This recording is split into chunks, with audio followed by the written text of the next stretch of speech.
오늘 이 오후 찬양 예배 설교의 제목이 예수님을 닮은 교회입니다. 오전 예배 때는 우리 교회가 갖춰야 될 덕목에 대해서 나눴다면 우리가 예수님을 좀 닮았으면 하는 그런 마음에서 교회에 대한 어떤 마음들을 가지고 함께 이 말씀을 좀 나누고 싶습니다. 신명기 18장 15절 말씀을 보게 되면은 우리에게 이렇게 이야기를 해주고 있어요. 너 내 형제 중에서 너를 위하여 나와 같은 선지자 하나를 일으키리니 라고 얘기를 합니다. 하나님께서 모세에게 나와 같은 선지자 하나를 일으키겠다.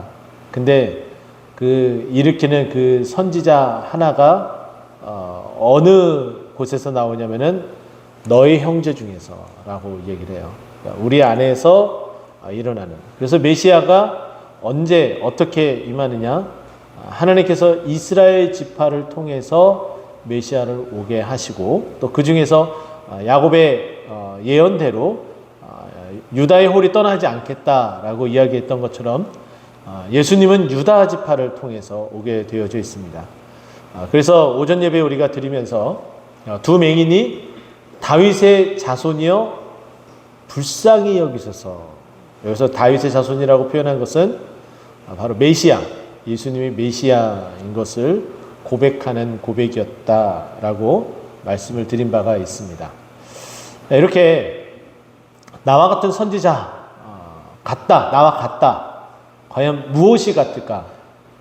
우리가 어릴 적, 또 지금도 부르는 거로 알고 있는데요. 아이들이 이런 노래 부르죠. 젓가락 두 짝이 똑같아요. 네. 예수님과 우리가 똑같아요. 이래야 되는데. 이렇게 자신 있게 말할 수 있나요? 저도 참 이야기가 힘들고 참 부끄러운 부분이 있습니다. 모세와 같은 선지자, 앞으로 임하게 될 그 메시아. 그래서 이스라엘 백성들이 세례 요한이 나타났을 때도 그 세례 요한에게 다가가서 질문을 하죠. 네가 그 선지자냐? 그래서 그 선지자는 신명기 18장 15절에 나타나는 모세가 하나님 앞에 받은 말씀에 따른 나와 같은 선지자 하나를 일으킨다는 그 선지자가 맞느냐 물어보는 질문이었어요. 그랬더니 세례 요한이 뭐라고 얘기합니까? No, 난 아니다. 내 뒤에 오시는 이가 바로 그분이다. 이렇게 세례 요한도 이야기를 하죠. 그래서 예수님은 모세처럼 영도자로서 우리에게 오시긴 하셨습니다. 자, 그러면 모세의 어떤 부분이 같을까? 여러분 한번 생각해 보셨습니까? 외모일까요? 아니면 내면적인 것일까요? 저는 적어도 외모는 아니라고 봅니다. 자, 왜냐하면 그 이유를 몇 가지 찾아서 여러분들에게 말씀을 드리면은 이렇습니다. 출애굽기 2장 2절 말씀을 보게 되면 모세가 태어나요. 그때 모세가 태어났을 때에 무슨 일이 벌어집니까? 영아 학살이 벌어지게 되죠. 그래서 유대인들의 자녀들이 점점 많아지니까 어떻게 해요? 남자아이가 태어나면 죽이고 여자아이가 태어나면 그냥 내버려 둬라. 이런 명령을 내립니다. 그러면 당연히 그 명령이 떨어지자마자 모세는 죽어야 마땅한 신세에 놓여져 있는 거예요. 그렇죠? 그런데 출애굽기 2장 2절에 보면은 모세를 석 달 동안 숨겨줘요. 죽이지 않고. 근데 그 이유를 성경은 조금 좀 특별하게 우리에게 이야기를 해줍니다. 무슨 얘기를 하느냐? 잘생긴 것을 보고 숨겼다라고 얘기를 해요. 제가 만약에 그때 태어났으면은 저는 살았을 것 같아요. 왜 그러냐면 지금은 이런 모습이지만은 제가 아기 때는 그래도 그 분유통에 이렇게 아기들 모델 있잖아요. 제가 그 정도 수준이었어요. 여러분 자녀들은 고생시키면 안 됩니다.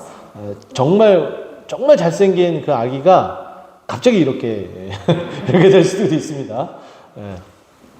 어쨌든 그 모세가 살아난 이유를 잘생겼기 때문이다. 그래서 잘생기면 어쨌든 살아남는 것 같아요. 제가 보니까는 여기에 살아남을 사람이 한 사람도 없는 것 같습니다. 잘생겨서 살아남았는데, 근데 또 반대로 우리 예수님은 어떠냐? 정말 마음이 아파요. 또 위안이 돼요. 우리 주님은 얼마나 못생겼는지 어떻게 봤냐? 안 봐도 알아요. 말씀이 그렇게 얘기를 하니까. 여러분 말씀 믿으시죠?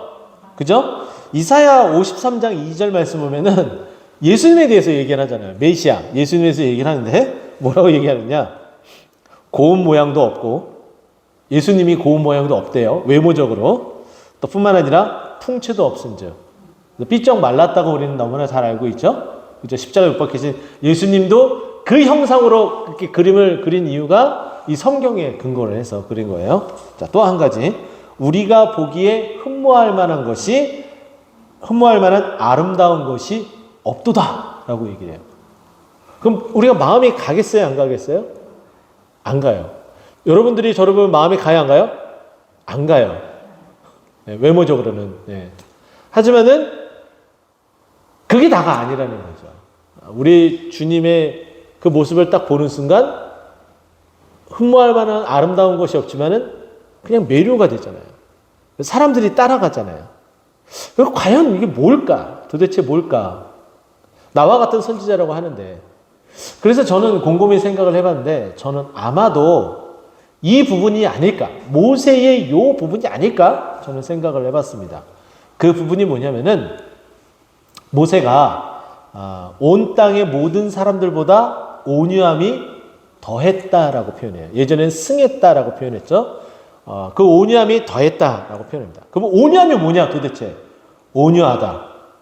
예전 어른들의 표현을 쓰자면 어르신들이 이게 어디 지방 사투리인지 저는 잘 모르겠는데 보통 그 아기가 되게 온순하게 가만히 얌전히 있으면 이런 표현을 쓰죠. 참 아가 어지다. 경상도인가요? 네. 아가 어지다, 어지다 이런 표현을 쓰곤 해요. 네, 저는 서울입니다. 네. 네. 아가 어지다 이런 표현을 쓰죠. 근데 이게 그래도 우리가 좀 이게 잘 와닿지 않는 부분들이 있어요. 근데 그래도 좀 우리가 요즘 시대에 쓰는 언어를 또 영어하고 섞어서 이렇게 좀 사용하면은 그나마 조금은 이해하기 쉬워요. 영어 성경에 보게 되면은 온유라는 이 단어를 어떠한 단어를 선택해서 사용하느냐? gentleness라는 단어를 씁니다. gentleness. 네, 이건 뭐냐면은 쉽게 표현하면 이게 어디서 많이 들은 듯한 어떤 느낌인데 이게 뭘까? 그냥 젠틀맨이라고 생각하면 돼요. 네, 젠틀맨이 그냥 온유하다 이렇게 쉽게 생각하면 됩니다. 그러면 젠틀맨, 신사적이다 이렇게 표현하죠. 참 신사적이다. 젠틀맨. 이 젠틀하다라는 이 표현을 우리는 이렇게 한번 생각해 보면 될 것 같아요. 예의가 있다. 그리고 또 한 가지는 사람이 겸손하다. 격식을 잘 차릴 줄 안다. 예의범절이 분명하다. 여러 가지 이런 좋은 수식어들이 이제 다 붙겠죠. 그러면 뭐가 그렇게 모세가 그와 같은 모습들이 있었을까요? 참는 걸 잘하면 돼요. 보통 참는 걸 잘 참으면은 젠틀하다는 얘기를 들어요. 화가 났어요. 에! 이러면은 저 사람 왜 그런데? 이러죠. 근데 누가 봐도 이거 화날 만한 상황이에요. 근데 화날 만한 상황인데 그 사람 화를 안 내고서 한번 숨을 쉬면서 참아요. 저 사람 정말 젠틀하다.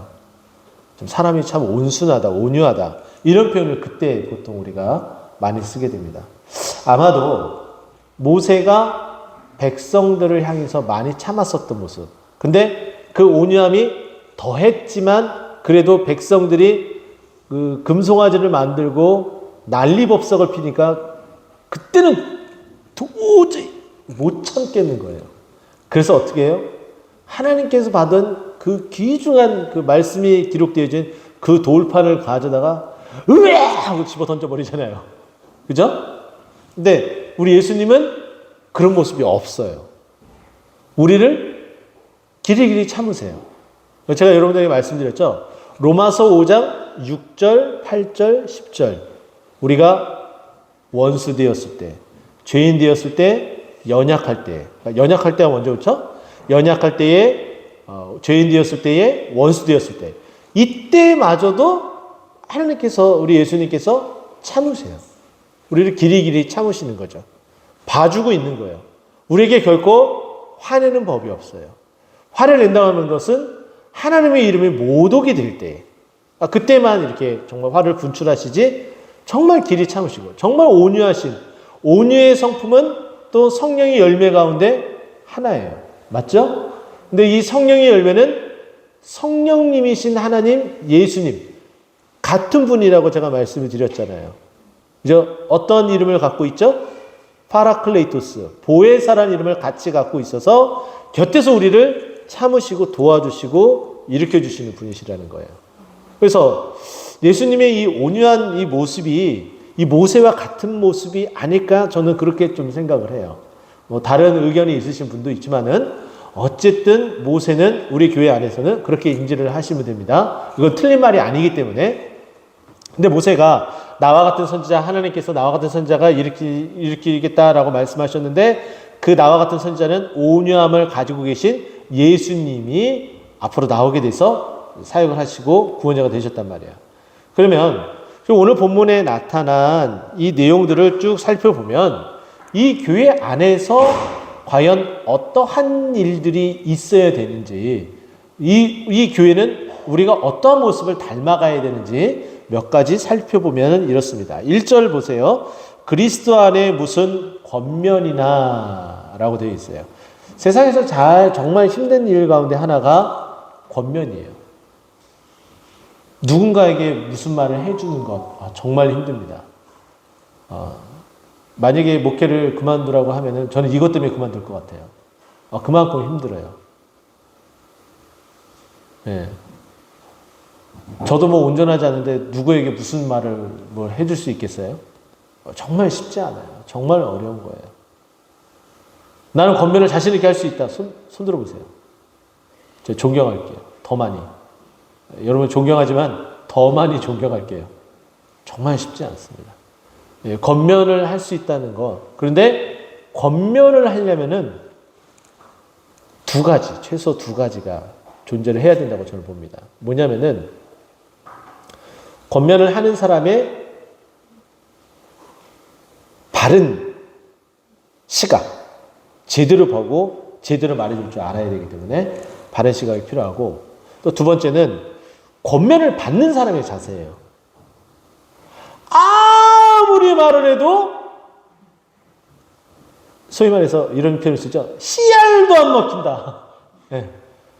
아무리 말해도 안 되는 사람이 있어요. 좀 지나치게 표현하면 말을 들어 먹어야지 이러죠. 네. 좀 격하게 표현하면 안 돼요. 아무리 말을 해도 안 돼요. 그냥 소 귀에 경읽기밖에 안 돼요. 못 알아듣는다는 거죠. 근데 이것이 다 되는 시점이 되면은 이 교회는 정말 결점을 자꾸 보완해 나가는 정말 아름다운 교회가 되는 거예요. 저는 그래서 권면할 수 있는 사람은 하나님께서 또 은혜를 또 주셔서 하게 되지만은 권면하는 자는 좀 적었으면 좋겠고, 대신에 권면을 받는 사람들은 다 우리가 권면을 받아야 된다고 본다면은 저는 이 권면 받는 자의 자세가 매우 중요한데, 겸손의 마음이 있다면은, 그리고 내가 빨리 바뀌어지기를 소망하는 그런 마음이 있다면은 이 권면을 받는 것은 좀 더 쉬워집니다. 그래서 우리 동태는 꽃동산교회 모든 성도님들은 겸손한 마음으로 내가 좀 변화되고자 하는 그 마음들이 있어서 권면을 받고 변화가 되는 그런 우리 교회, 예수님의 그렇게 닮아가는 교회가 되기를 간절히 축원드립니다. 자, 그러면 이제 또 뒤에 보면은 사랑의 무슨 위로나, 여기에 보면은 말이 장구하게 나오지만은 위로에 동그라미 치시면 됩니다. 자, 위로가 있는 교회예요. 위로. 이 위로라는 이 단어는 사실은 예수 그리스도 외에는 위로가 없어요. 우리에게는 예수 그리스도 외에는 위로가 없어요. 많이 나온 뭐 영화들, 뭐 밀양이나 이런 얘기들 보면은 자녀가 죽었는데 막 절규하고 뭐 이런 장면들이 나오죠. 아무리 우리가 위로한다 하더라도 위로가 될 수가 없어요.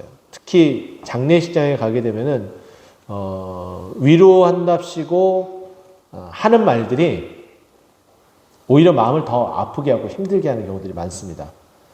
구체적으로 한 가지만 말씀을 드리자면은 부모님이 돌아가셨어요. 근데 병원 가운데 있다가 돌아가셨습니다. 근데 이제 그 부모님의 연배가 90이 넘으신 부모님이세요. 그럼 우리는 이제 조문 가서 이야기하기를 보통 이런 말들이 좀 오가는 일들이 있습니다. 실질적으로. 무슨 얘기냐? 아유, 호상이네, 호상. 들으신 적 있으시죠? 네. 세상에 호상은 없습니다. 자기 부모님이 병원 가운데 있더라도 계시면은 그것만큼 힘이 되는 게 없어요. 금전적인 것 때문에 힘들다? 그래서 빨리 돌아갔으면 좋겠다? 잠시 잠깐 그런 마음은 들 수는 있어도 정말 부모님이 곁에 계시기를 소망하는 거예요. 제가 장례식을 다녀온 후에 어느 집사님의 그 마음의 이야기를 들었는데 참 마음이 아프더라고요. 남편이 뇌졸중으로 쓰러지셔서 18년이라는 시간 동안 그냥 누워 계셨어요. 그래서 남편은 수발을 하느냐고 허리도 굉장히 아픈 어떤 그런 집사님이셨는데 18년이 지나고 나서 돌아가셨어요. 돌아가실 때 이렇게 영접기도 하게끔 해드리고 또 집사님이셨기 때문에 제가 이제 케어를 하고 이제 돌아올 수 있었는데 시간이 지나고 나서 그 집사님이 저한테 이런 얘기를 해요. 목사님, 거의 80이 다 되신 집사님이셨어요. 목사님, 누워있더라도 아프더라도 그냥 저 방에 우리 집사 있었으면 좋겠는데 지금은 없네요. 보고 싶네요. 이러더라고요. 우리는 아무런 의식 없이 18년 동안 병수발했기 때문에 아유 이제 힘든 일 다 지났으니까 이제 괜찮네. 아무런 생각 없이 그렇게 말할 수 있어요. 근데 그게 결코 위로가 되지는 않는다는 거죠. 근데 우리가 한 번 더 생각한다면은 우리는 위로할 수 없지만은 하나님은 위로하실 수 있으십니다. 하나님의 위로 많이 받으셨죠? 아멘. 근데 그 하나님이 우리를 어떻게 위로하시느냐? 2장에 보면은 사랑의 무슨이라는 표현이 나와요. 하나님은 우리를 사랑하시기 때문에 위로하실 수 있는 거예요. 우리가 곁에 있는 형제자매를 위로할 수 있다라는 것은 우리가 형제자매를 사랑하면은 충분히 위로할 수 있어요. 말도 절제할 수 있고 행동도 절제할 수 있다는 거죠. 그리고 다른 모양으로 어떻게 섬겨야 될지에 대한 고민도 할 수가 있어요. 그리고 또한 실행도 옮길 수 있다는 거죠. 또 그 다음에 교회 안에서 무슨 일이 또 있느냐? 성령의 무슨 교제냐? 교회 안에는 교제가 있어요. 예수님의 교제가 당연히 있어야 되겠죠. 우리가 사도신경 고백을 할 때에 성도가 서로 교통하는 것과 이것은 뭐 서로 기도하는 것도 이제 말하지만은 뭐 그거를 조금 더 스프레드해서 좀 펼쳐서 이야기를 하자면은 서로 성도 간의 교제를 이제 나눔을 하는 거죠. 은혜의 나눔을 이제 하는 거고 또 서로 또 도울 수 있으면 또 돕는 거고 또 돕지 못하더라도 우리가 위에서 기도할 수 있는 거고 이렇게 서로 교제를 나눌 수 있는 거 요것을 얘기하죠. 근데 이런 것이 없이 교회 안에 예배만 드리고 간다? 그거는 온전한 교회가 아니죠. 그래서 교회라는 이 단어 헬라어로 이야기를 할 때 코이노니아라고 표현하잖아요. 많이 들어보셨죠? 그죠? 이거는 성도 간의 교제가 있는 교회. 이 교회는 당연히 믿음의 고백이 있어야 되고 성도 간의 교제가 있어야 되고 복음 전파가 있어야 되고 뭐 이런 것들이 필요하다는 거죠. 그 중에 여기 보면은 성령의 무슨 교제나 그러니까 은혜의 나눔들이 있어야 돼요. 괜히 은혜 아닌 나눔들을 자칫 잘못하다가는 교회가 풍비박산 나는 경우들이 있습니다. 그걸 기억을 해야겠고 또 그 교제 안에서는 무엇이 있어야 되냐? 긍휼이나 자비 이 두 가지는 한꺼번에 묶을 수 있는데 긍휼, 자비 이것을 조금 더 광대하게 펼쳐서 한 단어로 표현하면 그냥 사랑이에요. 사랑. 그죠? 긍휼이나 이 자비는 사랑이 내포되어 있는 것이기 때문에 다 사랑으로서 통일될 수가 있습니다. 긍휼은 뭐예요?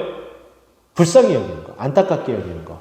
자비는 뭐예요? 그 사랑을 기반으로 통해서 용서해 주는 거, 봐주는 거. 우리에게 자비를 베푸소서라고 할 때 내 잘못이 사해지는 것. 이런 것들을 말하는 것이 이 자비에 대한 부분입니다. 교회 안에서 그래서 잘못하고 실수할 수 있어요. 근데 그거 가지고 저분은 정말 왜 그런데? 그렇게 말하시는 분은 왜 그런데? 저는 그렇게 말하고 싶어요. 네. 그런 이야기는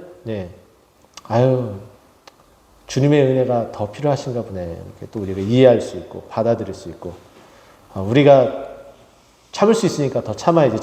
지금까지 참았는데 앞으로 더 못 참을 소냐. 참으시는 게. 참지 않으시면은 우리 주님도 참지 않으세요. 우리 주님이 참지 않으시면은 여기에 저를 비롯해서 벼락 맞으실 분이 다 압니다.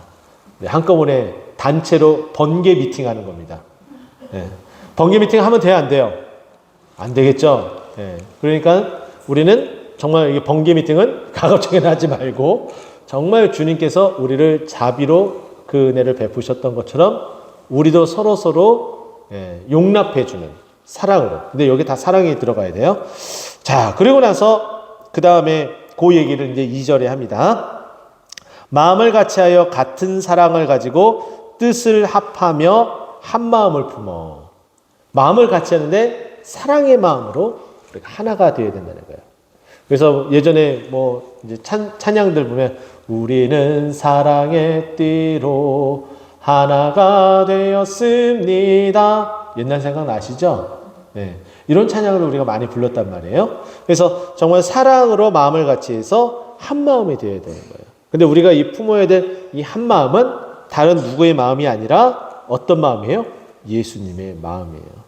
예수님은 봐주시고 참으시고 인내하시고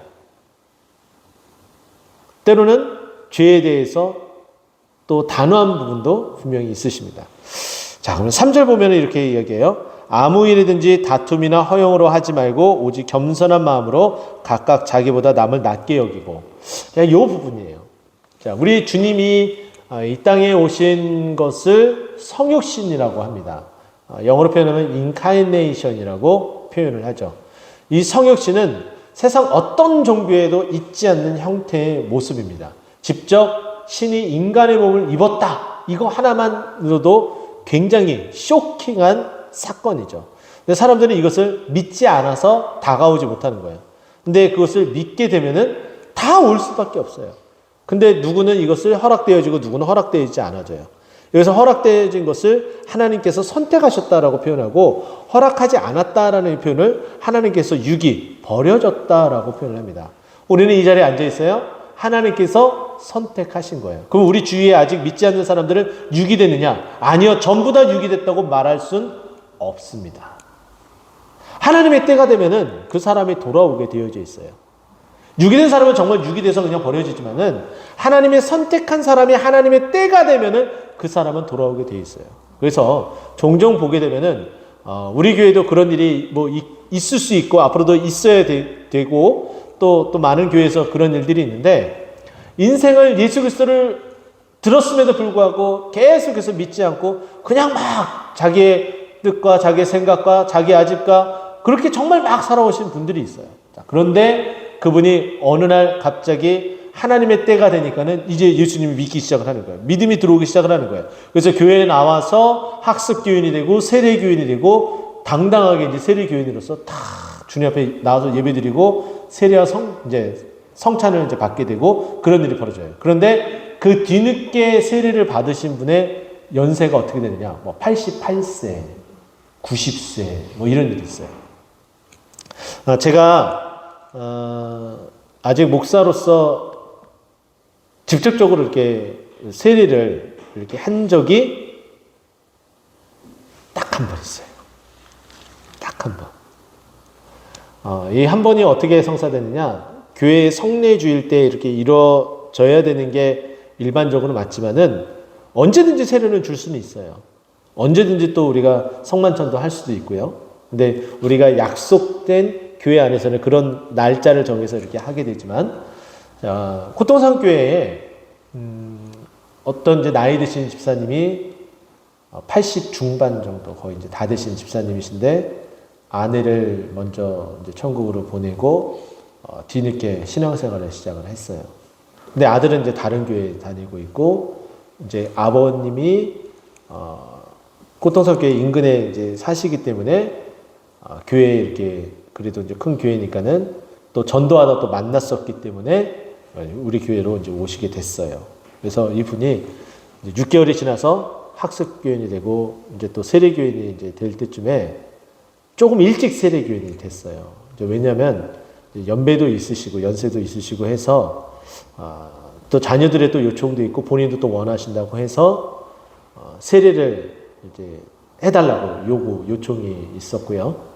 그래서 제가 담당 교구 이제 목사였기 때문에 이 부분을 이제 담임 목사님께 보고를 하고 이제 가운을 준비를 해서 그 집에 신방을 하고 그 집에서 공부를 아주 간략하게 한 후에 이제 질문을 하고 대답을 듣고 그리고 준비한 성찬기를 가지고 가서 제가 성부와 성자와 성령의 이름으로 세례를 베푸노라. 그래서 세례를 이제 줬습니다. 정말 이런 감동이 있을까라는 생각이 들더라고요. 여러분 아무렇지도 생각 안 하게 또 너무 오래전에 세례를 받아서 기억이 잘 안 날지 모르지만은 정말 달라요. 저는 제가 세례 받을 때 아직도 기억을 해요. 근데 제가 세례를 줄 때는 더더군다나 기억이 나는 거죠. 제 세례자 1호 이렇게 딱 이제 평생 잊혀지지 않는 내 나이가 80 중반 너무 잊혀지지 않는 거죠. 왜 그렇게 하나님께서 뒤늦게 선택하신 그 선택 기한 때가 됐기 때문에 이제 예수 믿게 되는 거죠. 근데 제가 아까 말씀드렸던 것처럼 선택과 유기를 완전히 이렇게 나눠지게 되면 정말 안타깝게 근데 그 유기된 사람이 누구인지 모르기 때문에 우리가 복음을 전하게 되는 거예요. 근데 여기에 보면 그 예수님의 그 마음, 우리를 구원하기 위한 그 마음, 여기 보면은 겸손한 마음으로 각각 자기보다 남을 낮게 여기고 라고 되어져 있어요. 우리가 선택과 유기를 이제 통해서 예수님 오심에 대해서 말씀을 드렸고, 이제는 여기에 나타나는 예수님의 겸손에 대해서 이제 봐야 돼요. 교회는 항상 겸손해야 됩니다. 교회 안에 겸손이 빠져서는 안 됩니다. 근데 이 겸손의 이 모습은 예수님의 모습이라는 거예요. 항상 자기는 아무것도 아니다. 자신이 가지고 있는 재산, 자신이 가지고 있는 학력, 이거 내세우면 안 된다는 거예요. 저는 개인적으로 목사님들이 이렇게 가운을 이렇게 입으시잖아요. 가운을 입으실 때 우리 이제 한국교회 목사님들이 좀 다 바뀌었으면 좋겠다라는 생각 가운데 하나가 여기 가운에 이렇게 뭐 2줄, 3줄 이렇게 있는 거 입고 나오시는 분 계시죠? 목사님들 그러지 않았으면 좋겠어요. 개인적으로 정말 그래요. 이게 2줄, 3줄 이게 무슨 의미인지 여러분 아시는 분은 아시고 모르시는 분은 모르실 거예요. 2줄은 나 석사야. 3줄은 나 박사야. 근데 석사분들은 가운을 이렇게 그런 거 잘 안 입으세요. 근데 꼭 박사분들만 꼭 그렇게 가운을 입으세요. 나 박사야. 박사보다 목사가 더 좋습니다. 네. 박사면 뭐예요? 네. 그렇죠. 네. 그래요. 겸손해야 되는데 목에만 힘이 잔뜩 들어가는 거예요. 또 교회마다 성도수가 많냐 적으냐에 따라서 예전에 개그 프로그램에서 김미아가 나와가지고 은매 기자가 이런 거 하는데 저는 절대로 귀 안 죽습니다. 할렐루야! 우리 주님이 우리 교회 주인이시고 여러분들이 든든한 할렐루야! 네. 전혀 기죽지 않아요. 네. 주님이 살아계시기 때문에 겸손해야죠. 늘 겸손한 마음으로 다른 사람을 섬기고 해야 되는데 예수님이 바로 그러셨어요. 자, 4절 보세요. 각각 자기의 일을 돌본 뿐더러 또한 각각 다른 사람의 일을 돌보아. 여러분들이 다른 사람을 돌보느냐고 자기 자신을 돌보지 못한다? 그거는 옳지 않아요. 그건 옳지 않아요. 자기 자신을 먼저 다 잘 돌보고 그리고 나서 다른 사람을 돌봐야 되는 거예요. 무슨 얘기인지 아시겠죠? 네. 그래서 여러분들이 건강해야지 교회가 건강해집니다. 할렐루야. 여러분 건강하셔야 돼요. 영적으로도 육적으로도 건강하셔야 돼요. 그래서 여러분들이 여러분 스스로를 잘 돌보고 그 다음에 다른 사람도 돌볼 수 있는 여력이 생기는 거예요.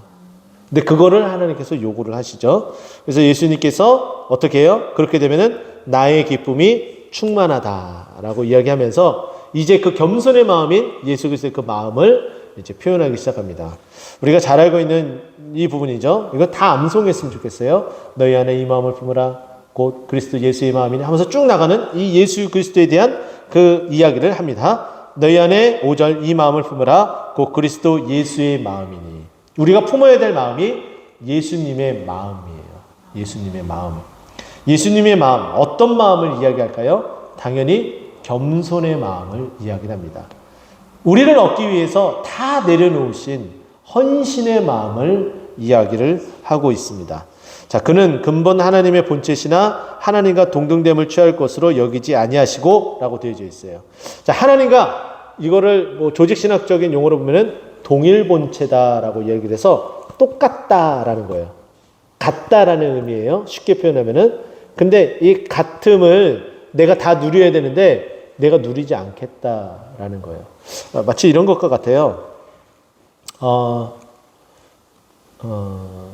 이런 거죠. 이제 식당에서 보통 이제 사람들이 많은 곳에서 이제 식사를 하게 되면은 특권 의식에 사로잡혀 있는 경우들이 종종 있어요.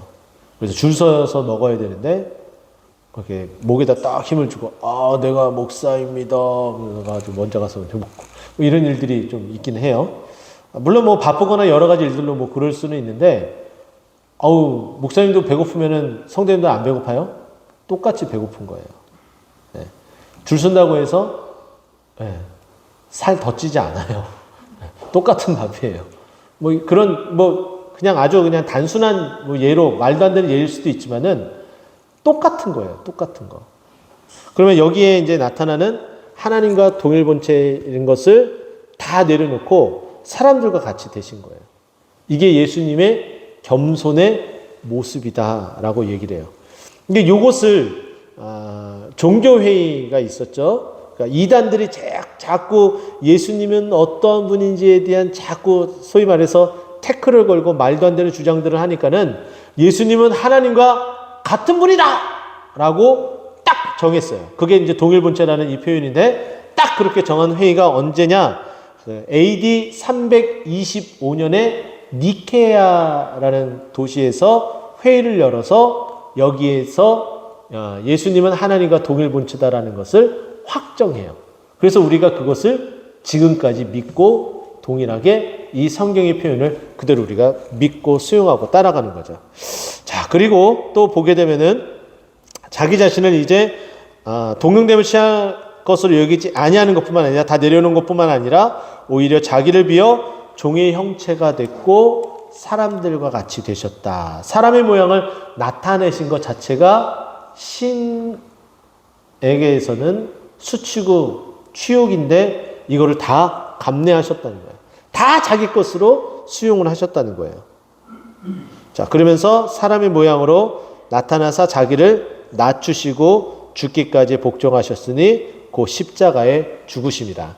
이 부분을 5절부터 시작해서 십자가의 죽으심이라 여기까지를 조직신학에서는 뭐라고 얘기하면 그리스도의 비하라고 얘기해요. 비하, 내려갔다. 한없이 내려가셨다라고 표현하는 것이 이 부분이에요. 그 다음에 나타나는 것이 이제 내려갔으니까 바닥을 쳤을 거 아니에요. 우리가 신앙 고백을 할 때에 장사된 지 사흘 만에 여기까지가 나타나는 거죠. 그죠? 근데 사도신경에는 해석이 안 된 부분이 있어요. 영어 사도신경과 비교를 했을 때 해석이 안 된 부분이 있습니다. 이 부분은 제가 나중에 따로 설명을 해드릴게요. 근데 어쨌든 장사 지내서 4일 동안 있다가 그 다음에 어떻게 돼요? 부활하시잖아요. 바닥을 딱 찍은 거잖아요. 바닥을 딱 치면은 튕겨요, 안 튕겨요? 튕기죠. 딱 튕기니까 이제 내려가요, 올라가요?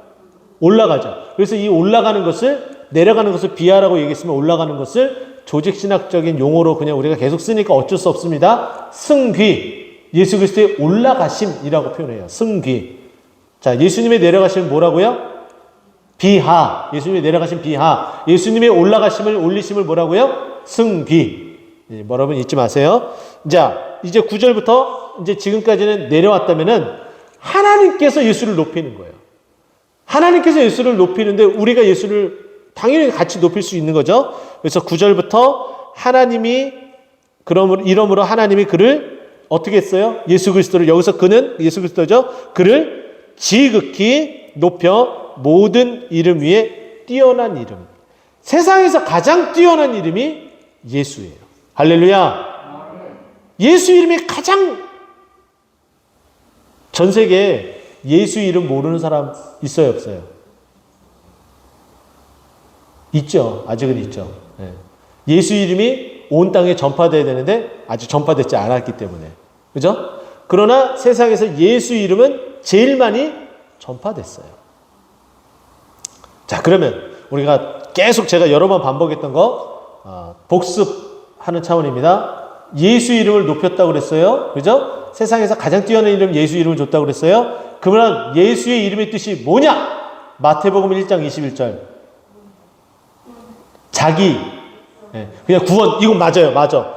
그러니까 이게 긴 내용을 이런 거죠. 긴 내용을 쑥 압축시키면 구원 이렇게 나와요. 근데 요거를 이제 조금 너무 압축시켰잖아. 조금 이렇게 좀 펼칩시다. 어떻게 돼요? 자기 백성을 따라합시다. 자기 백성을 저들의 죄에서 구원할 자.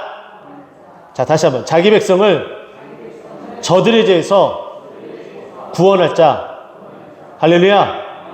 이제 안 보고 할 수 있겠죠? 시작. 할렐루야. 네.